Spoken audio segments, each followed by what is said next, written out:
ఎట్లయితే చాలా కామన్ గా మాట్లాడుకుంటూ వస్తున్నామో ఇప్పుడు shoulder pain is also become a very common pain.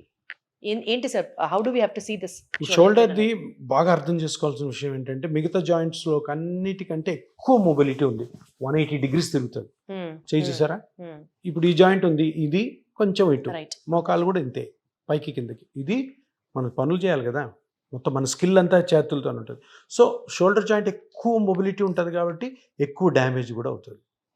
So shoulder జాయింట్ని ఎక్కువ యూజ్ చేసే వ్యక్తులలో షోల్డర్ జాయింట్ దెబ్బతినొచ్చు.